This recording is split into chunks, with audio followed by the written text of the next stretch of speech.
പാലക്കാട് ചിറ്റൂരിൽ കുളിമുറിയിലെ തൊട്ടിയിൽ കണ്ടെത്തിയ നവജാത ശിശുവിന്റെ ജീവൻ രക്ഷിച്ചത് 4 പെൺകുട്ടികൾ. കുട്ടികൾ നടത്തിയ പരിശോധനയിലാണ് കുഞ്ഞിനെ ശുചിമുറിയിൽ കണ്ടെത്തിയത്. അയൽവാസിയായ വിദ്യാർത്ഥിനി സംയോജിതമായ പ്രഥമ ശുശ്രൂഷ നൽകിയതാണ് കുഞ്ഞിന്റെ ജീവൻ രക്ഷിച്ചത്. കഴിഞ്ഞ ദിവസം ഉച്ചയോടെയാണ് നവജാത ശിശുവിനെ കാണാനില്ലെന്ന് അമ്മ ലിനി അയൽവാസികളായ പെൺകുട്ടികളോട് പറഞ്ഞത്.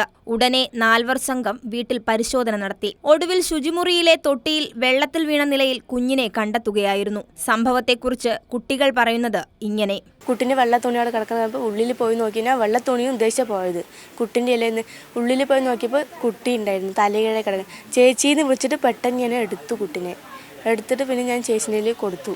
അനക്കമില്ലാതിരുന്ന കുഞ്ഞിന് അയൽവാസിയായ കോളേജ് വിദ്യാർത്ഥിനി അഭിനയ CPR ഉൾപ്പെടെയുള്ള പ്രഥമ ശുശ്രൂഷ നൽകിയതാണ് കുഞ്ഞിന്റെ ജീവൻ രക്ഷിച്ചത്. സ്കൂൾ പഠനകാലത്ത് ജൂനിയർ റെഡ് ക്രോസിൽ നിന്ന് പഠിച്ച രക്ഷാമാർഗങ്ങളാണ് കുഞ്ഞിന്റെ ജീവൻ രക്ഷിക്കാൻ സഹായിച്ചതെന്ന് അഭിനയ പറയുന്നു. ഞാൻ പോയി നോക്കുമ്പോൾ ചേച്ചി ഇങ്ങനെ പിടിച്ചു നിൽക്കായിരുന്നു. എന്താ ചെയ്യേണ്ടെന്ന് അറിയാണ്ട് ഒരുമാതിരി സ്റ്റണ്ടായി നിൽക്കുമായിരുന്നു. ഞാൻ പോയി പെട്ടെന്ന് മേടിച്ചു കുഞ്ഞിനെ മേടിച്ച് പിന്നെ കുഞ്ഞിനെ പിടിച്ചതാക്കി CPRും കാര്യങ്ങളൊക്കെ കൊടുക്കുമ്പോൾ തന്നെ അപ്പോഴാണ് ചെറിയ രീതിക്ക് ഒരു അനക്കം ഉണ്ടായിരുന്നത്. അത്ര നേരം ആ കുട്ടിക്ക് ഒരു അനക്കം ഒന്നും ഉണ്ടായിരുന്നില്ല.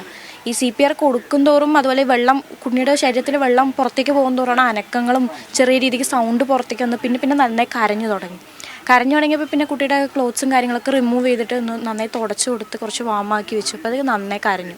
അപ്പോഴേക്കും വീട്ടുകാരും എല്ലാവരും വന്നു, പിന്നെ ഹോസ്പിറ്റലിലേക്ക് കൊണ്ടു. കുഞ്ഞിന് അനക്കം കണ്ടപ്പോൾ തന്നെ നാട്ടുകാരെ വിളിച്ചുകൂട്ടി കുഞ്ഞിനെ ആശുപത്രിയിലെത്തിച്ചു.